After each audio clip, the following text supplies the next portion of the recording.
이 9월의 주제가 심령부흥인데, 이 부흥이라는 말을 성경에 찾아보니까 한 번 나옵니다. 하박국 3장 2절의 말씀에 보니까 여호와여 주는 주의 일을 이 수년 내에 부흥하게 하옵소서. 이 부흥이라는 단어가 이 하박국서에 한 번 나오는데 무슨 뜻을 가지고 있느냐 하면은 회복, 소생이라는 의미를 가지고 있는 낱말입니다.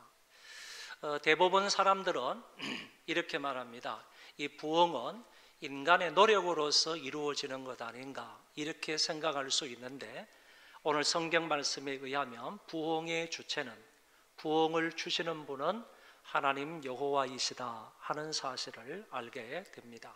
더 나아가서 사람들은 부흥이 뭐냐라고 하면 수적인 증가를 부흥이라고 이렇게 말하는데, 수적인 증가도 부흥에 들어가지만은 실제적으로 가장 중요하고 근본적인 부흥은 심령의 부흥이다, 내 내면적인 부흥이다라고 말할 수 있습니다.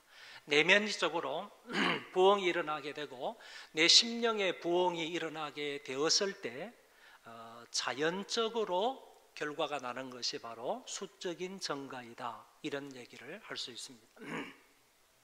그래서 수적인 증가 속에는 내면적인 부흥이 일어나지 않을 수도 있는 거거든요. 다른 요인에 의해서 수적으로 증가가 될 수 있지만은, 그러나 그런 것을 가리켜서 참된 부흥이라 이렇게 말할 수는 없는 것이고, 진짜로 부흥이라는 것은 내면의 부흥이 일어나는 겁니다. 내 심령의 부흥이 일어나는 겁니다. 그리해서 심령의 부흥의 결과로서 자동적으로 수적인 증가가 일어날 때 그런 것을 일컬어서 참된 부흥이다, 이렇게 말할 수 있는 것입니다. 어떤 어르신이 처음으로 교회에 나오셨습니다. 나와서 하나님 앞에 예배를 드리는데 제일 힘들고 어려운 시간이 뭐냐 하면은 성경을 읽고 설교를 듣는 시간이 그 어르신에게 제일 어려움이 되었다고 합니다. 왜냐하면은 성경을 읽어도 무슨 말인지를 알지 못하겠고, 뿐만 아니라 설교 시간은 지루하고 졸리니까 그래서 성경을 읽거나 설교를 듣는 시간이 본인에게 있어서는 제일 지루한 시간이었다, 참 힘든 시간이었다, 이렇게 말을 했습니다. 그런데 어느 날 이 목사님이 뭐라고 했느냐 하면은 성경 말씀은 진리입니다 라는 얘기를 했는데, 이 말을 들었던 그 어르신이 마음이 그때부터 편안해지기 시작을 한 겁니다. 왜냐하면은 목사님은 성경 말씀은 진리입니다 이렇게 말씀을 하셨는데, 이 어르신이 듣기로는 어떻게 들었느냐 하면은 성경 말씀은 진리입니다 이렇게 들었기 때문에, 그래서 모든 사람들은 교회에 나오면 처음에 다 성경 말씀을 진리게 듣는가 보다, 그래서 성경 말씀이 좀 지겨운가 보다, 그래서 내가 이러는 것은 모든 사람들이 겪는 하나의 과정이겠구나, 이렇게 생각을 해서 목사님이 이 말을 듣고 마음이 편안해졌다, 그런 얘기입니다. 계속해서 이 어르신이 하나님의 말씀을 듣는데 어느 날부터인가 하나님의 말씀이 귀에 들려오는 겁니다. 그리고 마음에 와 닿는 겁니다. 그래서 그때부터 하나님의 말씀에 찔림을 받는 거예요. 그 찔림을 받을 때 내가 과거에는 죄를 죄로 여기지도 않았는데 죄로 여기게 되고, 그 죄를 하나님 앞에 회개하게 되고 가슴을 치게 되고 하나님 앞에 눈물을 흘리면서 자기의 죄를 고백하는 이런 단계까지 나아가게 되었답니다. 그때부터 이 하나님의 말씀은 그 할아버지, 그 어르신의 마음을 찔렀습니다. 그 마음에 찔리는 말씀이 되었습니다. 그러다가 한참 후에야 하나님의 말씀은 진리다 하는 사실을 깨닫고 고백을 하게 되었다 하는 얘기가 있습니다. 여러분은 지금 어떤 신앙의 단계 속에 있나요? 하나님의 말씀이 진리게 들립니까? 아니면 찔리는 말씀입니까? 아니면 하나님의 말씀은 진리입니다. 이런 고백 속에 살아갑니까? 바라기는 하나님의 말씀을 통해서 내 마음에 찔림을 받아야 되는 거예요. 도전을 받아야 되는 거예요. 그래야만이 회개하게 되고 회개해야만 우리의 심령의 부흥이 일어날 수 있다라는 것입니다. 오늘 이 말씀을 통해서 저와 여러분들의 마음속에 진정한 부흥이 일어나게 되기를 축원합니다. 이스라엘 백성들, 남유다 백성들이 바벨론 나라의 포로로 잡혀갔다가 하나님의 은혜 가운데서 70년 만에 귀환을 하게 됩니다. 제일 첫 번째 귀환을 인솔한 사람이 스룹바벨이라는 사람인데, 그 스룹바벨이라는 사람이 귀국을 해서 예루살렘 성전을 건축하게 됩니다. 완공하는 되는 때가 바로 520년인데, 이때 두 번째, 첫 번째는 솔로몬 성전이고 두 번째는 스룹바벨 성전을 완공했던 것입니다. 그리고 나서 2차 귀환이 있었고 그 다음에 3차 귀환이 이루어졌는데, 3차 귀환은 느헤미야라는 사람에 의해서 오게 되고, 이 느헤미야는 예루살렘에 귀국을 해서 예루살렘 성벽 공사를 완성합니다. 그 성벽 공사가 외울 필요도 없는 연대 BC 444년에 완공을 하고 6월 25일에 성벽 공사를 준공을 하게 되었습니다. 여러분, 이런 공사들을 마치고 나면 대부분 사람들은 어떻게 합니까? 우리나라 사람들 같으면 무슨 공사를 완성했다, 준공을 했다 그러면 보통 고사를 지냅니다. 고사. 이 돼지 머리, 돼지 대가리를 잡아다 놓고, 그리고 그 돼지 주둥이에다가 돈을 물리고, 그 다음에 앞에다가 음식을 차려놓고 절을 하면서 고사를 지내기도 합니다. 그리고 떡을 돌리기도 하고 고기를 돌리기도 하고, 그리고 자기들끼리 먹고 마시며 춤추면서 그날을 보내기도 합니다. 그런데 이스라엘 백성들은 이렇게 성전도 지었습니다.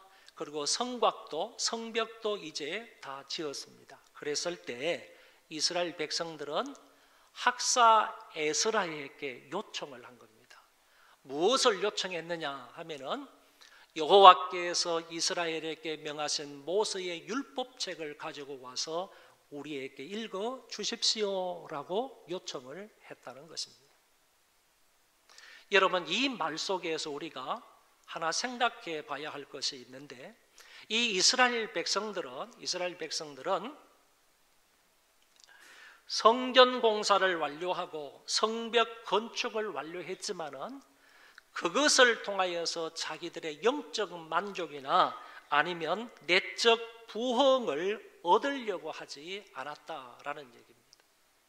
우리가 이렇게 대단한 건축을 했으므로 이것으로 인하여서 이런 것이 우리에게 영적으로 만족을 줄 거다, 내 심령의 부흥을 얻을 것이다, 이렇게 생각하지 않았다는 얘기입니다. 오히려 그런 것을 완성해 놓고 그런 것을 의지하기보다는 가장 중요한 하나님의 율법책을 읽어 달라고 요청을 했다는 말씀입니다.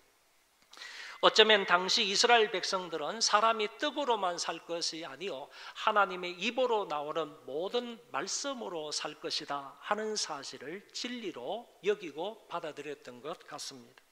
그래서 그들은 선지자에게 성경을 읽어주십시오, 그리고 이 하나님의 말씀을 강론해 달라고 부탁을 한 것입니다. 제사장 에스라는 이제 율법책을 가지고 와서 수많은 사람들 앞에 서게 되었습니다. 특별히 나무 강단을 만들어서 그 강단 위에 서게 되었는데, 이때 13명 정도의 또 다른 사람들이 그 나무 강단 위에 올라갔습니다. 왼편에는 7명, 오른편에는 6명, 이렇게 해서 도합 13명이 에스라와 함께 그 강단에 올라가게 되었습니다. 이제 에스라가 율법책을 펴니다. 그랬을 때 이스라엘 백성들이 전부 그 자리에서 다 일어났습니다. 원래 성경에 보면 어느 때에 백성들이 일어나느냐 하면은 기도할 때 대부분 일어나서 기도하도록 되어 있습니다. 그러나 이때에는 하나님의 말씀을 듣기 위해서 에스라가 율법을 폈을 때 그 사람들이 그 자리에서 일어나게 되었다, 그런 얘기입니다. 이것은 하나님 말씀에 대한 경외감을 표시한 것이다, 이렇게 말할 수 있습니다. 에스라가 위대하시고 높으신 하나님을 찬송했습니다. 그랬을 때 그 서 있는 이스라엘 백성들이 세 가지 반응을 보입니다. 손을 들고 아멘 아멘 이렇게 반응을 보였고, 몸을 굽히게 되었고, 더 나아가서 얼굴을 땅에 대고 여호와 하나님을 경외하는 반응을 보였습니다. 이 모든 것은 하나님의 말씀을 온전히 청종하겠다는 최대한 겸손한 자세를 백성들이 보인 것이고, 하나님을 신뢰하며 전심으로 경배한다는 의미로 이렇게 한 것입니다. 그 모습이 이런 사진에 나와 있습니다. 이 사진을 보면 여러분들이 아시는 것처럼 저 위에 나무 강단, 혹시나 나무 강단을 여러분들이 이런 강단으로 생각하실 수도 있는데, 이런 강단이 아니라 저 사람들이 지금 올라가 있는 밑에 편편한 나무 강단이 있지 않습니까? 이거를 나무 강단이라고 한다, 이렇게 볼 수 있겠습니다. 저 나무 강단 위에 에스라가 지금 손을 들고 그 다음에 하나님의 말씀을 읽기를 지금 원하고 있고, 좌우편에 이런 사람들이 서 있는 것을 볼 수가 있습니다. 좌우편에 서 있는 이 13명의 사람들은 흔히 말하기를 이 나팔절을 준비하는데, 이 성회를 준비하는데 앞장서서 열심으로 헌신했던 사람들을 대표해서 13사람이 올라갔을 것이다, 이렇게 생각을 합니다. 하나님의 말씀이 이제 봉독이 됩니다. 그런데 에스라가 이 나무강단에서 계속해서 성경을 읽기 시작을 하는데, 언제부터 언제까지요? 새벽부터 정오까지 장장 6시간 동안 하나님의 말씀을 읽게 되었다, 그런 얘기입니다. 이때 뭇 백성들은 율법책에 귀를 기울이게 되는데, 여러분, 율법책에 귀를 기울였다 하는 이 말씀은 이렇게 해석을 합니다. 모든 백성들의 귀가 그 율법책에 달라붙어 있었다. 할렐루야. 한번 읽겠습니다. 시작.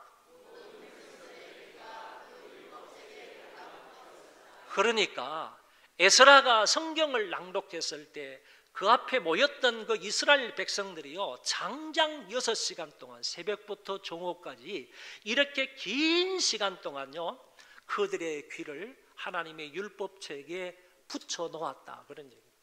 한순간도 그들은 딴 생각을 갖지 않았습니다. 한순간도 주의 집중하지 못하는 시간이 없었다. 그들의 귀를 하나님의 말씀에 딱 붙여놓고 거기에 주의 집중하며 하나님의 말씀을 청종했다 하는 사실을 이렇게 표현하고 있는 것입니다. 그리고 예수아를 비롯한 13명의 레위인들과 그 외에 많은 레위인들이 그 에스라가 낭독해 주는 말씀을 그 히브리 백성들 속에 들어가서 그 사람들에게 해석을 해주고 그 다음에 가르쳐 주어서 그 사람들로 하여금 하나님의 말씀을 깨닫게 했다, 이렇게 말씀합니다. 여러분 잘 들어보세요. 지금 여 앞에 모여 있는 이 백성들이 어디서 온 백성들이 있느냐 하면은 바벨론 나라의 포로로 되어갔다가 70년 동안 그곳에 살다가 온 사람들이 많은 거예요. 70년 동안 이방 나라에 끌려가가지고 이방 나라에서 살다 보니까 이 사람들이 자기네들의 본 말을 잊어버린 거지, 잃어버린 거지. 그 본 말이 뭐냐면 히브리어이지 않습니까? 자기들이 그렇게 쓰던 그 히브리어를 잃어버린 사람, 잊어버린 사람이 많다니까 그 사람들이 지금 모여서 에스라가 봉독해 주는 하나님의 말씀은 히브리어로 낭독해 주는 거예요. 근데 이 사람들이 히브리어를 잃어버린 사람들이 많았기 때문에 레위인들이 구석구석 줄 사이를 다니면서 저 에스라가 있는 하나님의 말씀을 대략적으로 통역해 주기도 하고 그 말씀을 그 사람들에게 해석해 주기도 하고 그 사람들에게 하나님 말씀을 가르쳐 주었다, 이런 얘기예요.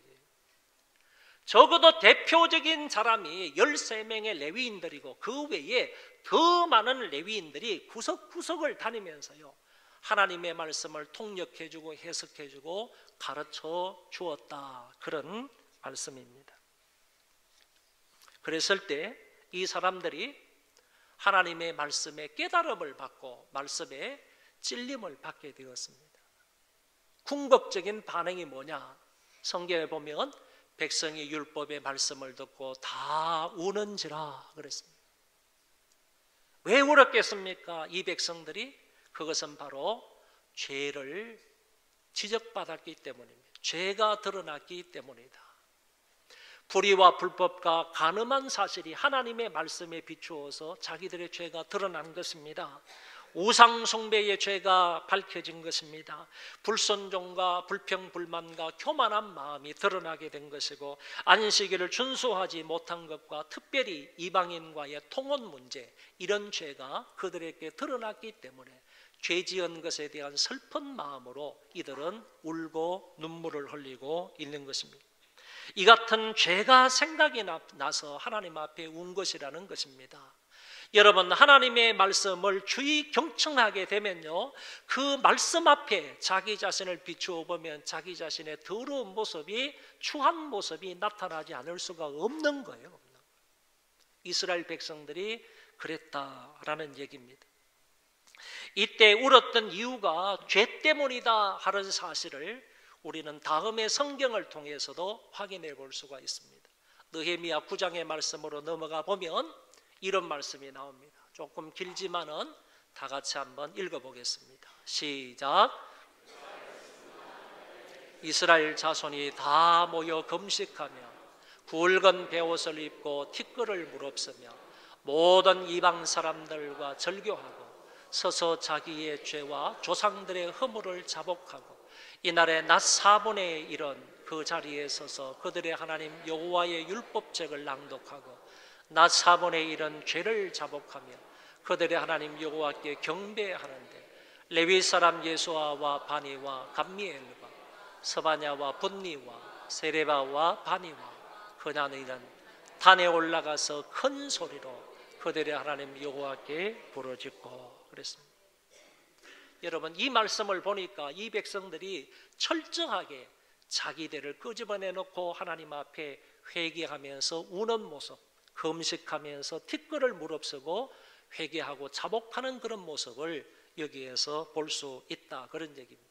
백성들은 이렇게 통곡하면서 자기의 죄를 고백하고 뿐만 아니라 특별한 몇 사람은요, 나무 강단에 올라가 가지고 그들이 큰 소리로 하나님 여호와께 부르짖으며 하나님 앞에 죄를 고백하는 그런 부분을 볼 수 있다는 것입니다.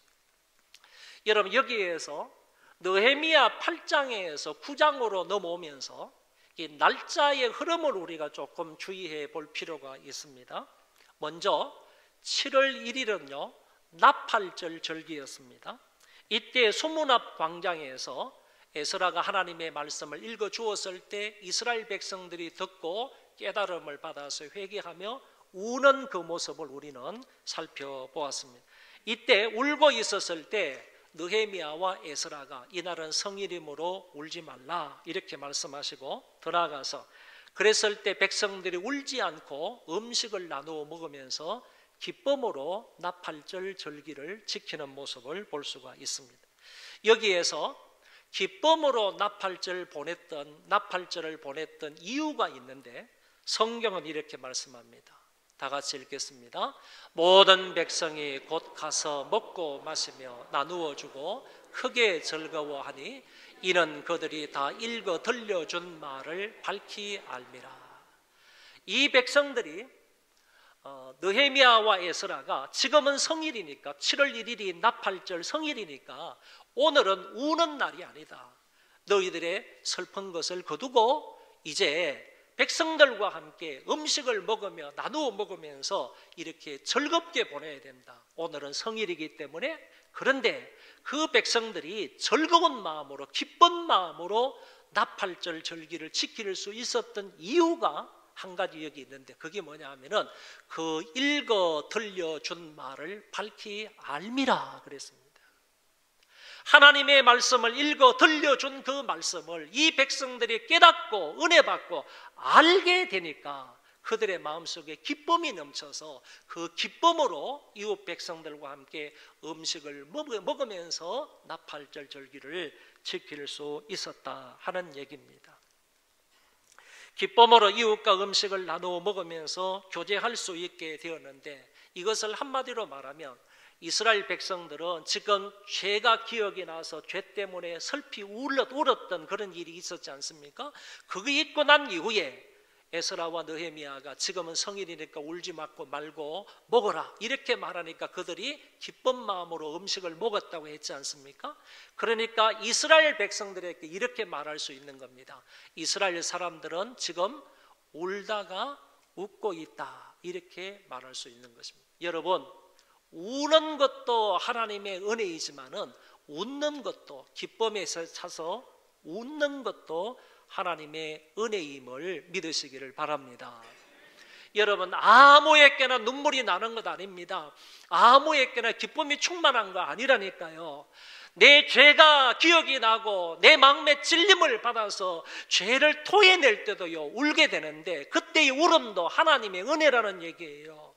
내 눈에 눈물을 흘리는 거, 이거는 분명히 하나님의 은혜입니다. 뿐만 아니라 눈물이 그치고요 마음에 즐거움이 있고 기쁨이 샘솟듯 솟아나는 것, 이것도 하나님의 은혜라는 얘기입니다.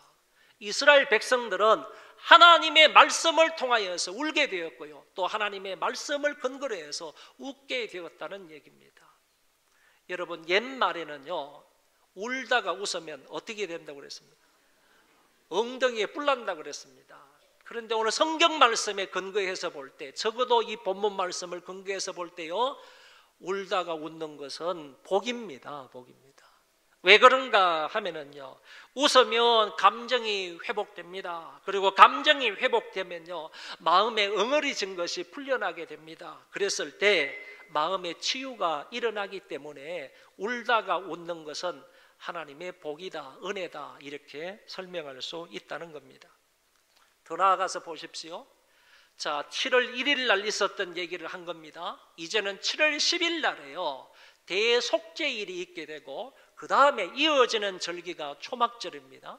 그러니까 나팔절이 7월 1일에 있었고, 여러분, 유대인들에게 있어서 7월 1일 이 나팔절은 대단히 중요한 날입니다. 왜 그런가 하면 이 날이 신년제거든요. 신년입니다.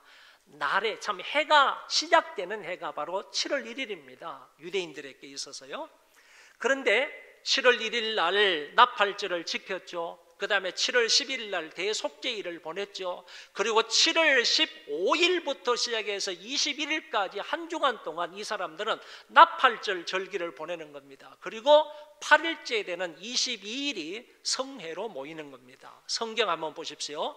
에스라는 첫날부터 끝날까지 날마다 하나님의 율법책을 낭독하고 무리가 1회 동안 절기를 지키고 8째 날에 규례를 따라 성회를 열었느니라. 이거는 나팔절에 관해서 말씀하고 있다는 겁니다. 자, 여러분, 우리가 주의를 해야 할 것이 뭐냐 하면은 이 7월 1일 절기 때에도 이스라엘 백성들은 하나님의 말씀을 오랫동안 들었던 경험이 있습니다. 그리고 속죄일이 지나고 나서요 일주일 동안 초막절을 지나는데 매일매일마다 에스라가 들려주는 하나님의 말씀을 듣게 되는 거예요. 그리고 성회에서 또 하나님의 말씀을 듣게 되는 거예요. 그러다가 9장 1절에 보면 그달 24일에 이스라엘 자손이 또 모여서 하나님 앞에 예배를 드리고 하나님 앞에 말씀을 듣고 그리고 금식하며 회개하는 역사가 일어난다는 거예요. 그러면 보십시오. 7월 1일, 7월 10일, 그리고 7월 15일부터 21일, 22일, 그리고 23일 지나가죠. 24일째 나팔절 행사가 끝나고 나서, 절기가 끝나고 나서 바로 그 다음 날에 이스라엘 백성들이 또다시 모여서 하나님 앞에 말씀을 듣고 하나님 앞에 회개 기도를 한다니까요. 이 과정을 우리가 눈여겨보자라는 말씀입니다. 그들은 하나님의 말씀을 듣고 찔림을 받아서요 우는 것으로 끝나지 않고 다시 모여서 집단적으로 거국적으로 금식하며 기도하는 일을 한다는 것입니다. 좀 더 구체적으로 보면 이들은 금식함에 베옷을 입고 티끌을 무릅썼습니다. 이방인들의 악행을 그대로 행하여 자신을 더럽혔고요, 그것을 회개하고요, 더 나아가서 이방인들과 통혼하는 일로 인해서 선민의 혈통을 오염시킨 것을 하나님 앞에 회개하고요, 결국에 그런데 이 모든 이방인들과의 절교를 선언하는 부분을 볼 수 있습니다. 그리고 자기들의 죄뿐만 아니라 자기 조상들의 허물도 자복함으로 모든 죄를 총체적으로 고백하고 회개하는 모습을 봅니다. 6시부터 9시까지 낮 4분의 1입니다. 12시를요, 12시간을 4등분한 겁니다. 6시부터 9시까지 여호와의 율법책을 낭독했습니다. 그리고 9시부터 정오에 이르기까지는요, 그 하나님의 말씀에 근거해서 죄를 자복하고 여호와를 경배했다고 성경은 말씀하고 있습니다. 여러분, 이 본문의 말씀의 모습이 그림으로 그려집니까? 이들은 하나님의 말씀을 듣다가 그 말씀의 찔림을 받았습니다.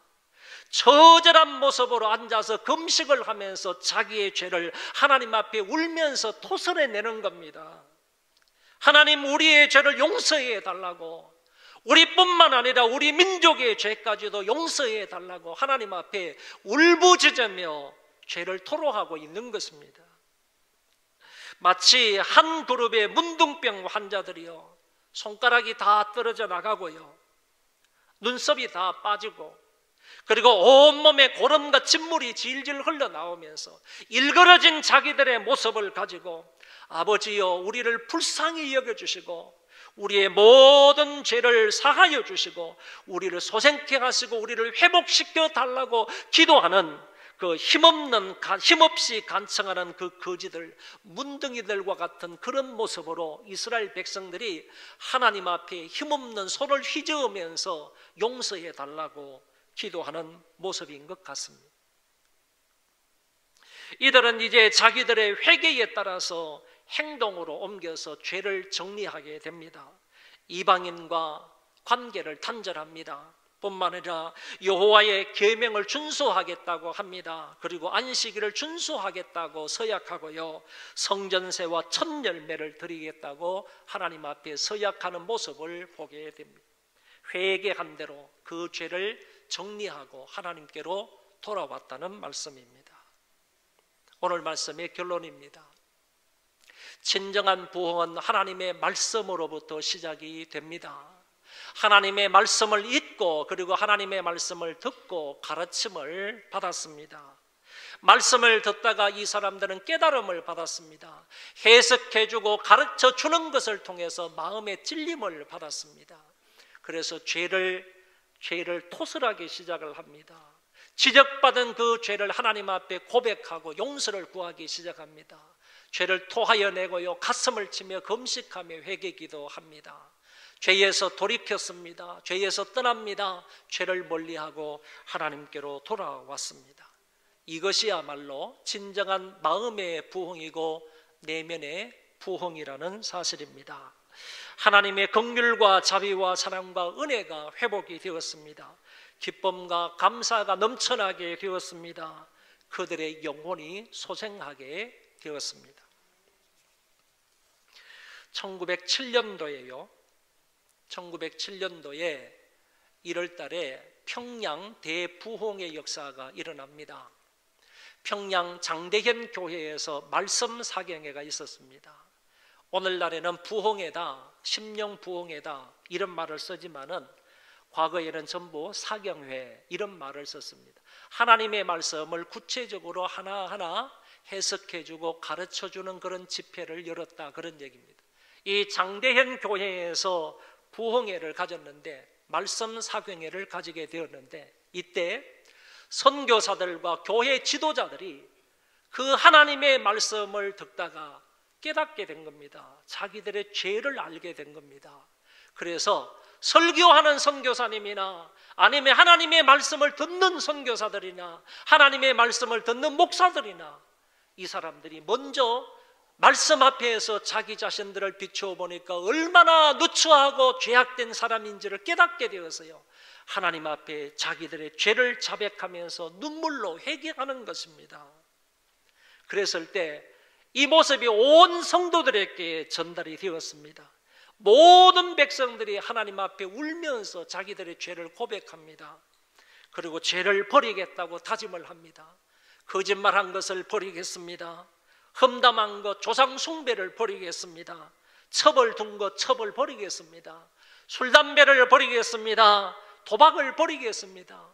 더 나아가서 주의를 거룩하게 잘 지키겠습니다. 온전한 11조를 드리겠습니다. 이 사람들은 회개하면서 결단을 했던 것입니다. 이와 같은 역사가요, 평양에서부터 전국적으로 퍼져나가기 시작을 한 겁니다. 이것으로 인하여서요, 기독교인의 수가 폭발적으로 증가하는 1907년도의 역사를 우리는 잘 알고 있습니다. 에스라를 통하여서 이 부흥이 이스라엘 백성들에게 일어났고요, 말씀 사경회를 통하여서 초기 한국 교회가 대부흥의 역사를 경험하게 되었던 것입니다. 하나님의 말씀을 통하여 회개운동이 일어나므로 진정한 부흥의 역사가 일어난 것처럼 내 안에도, 우리 가정 안에도, 우리 교회에도 심령의 부흥이 일어나기를 바랍니다. 그래서 우리는 이렇게 매일마다 기도해야 할 것입니다. 하나님이여, 나에게도 이런 부흥을 주옵소서. 아버지여, 나에게도, 우리 가정에도, 우리 교회에도 이런 부흥을 달라고 하나님 앞에 기도해야 할 줄로 압니다.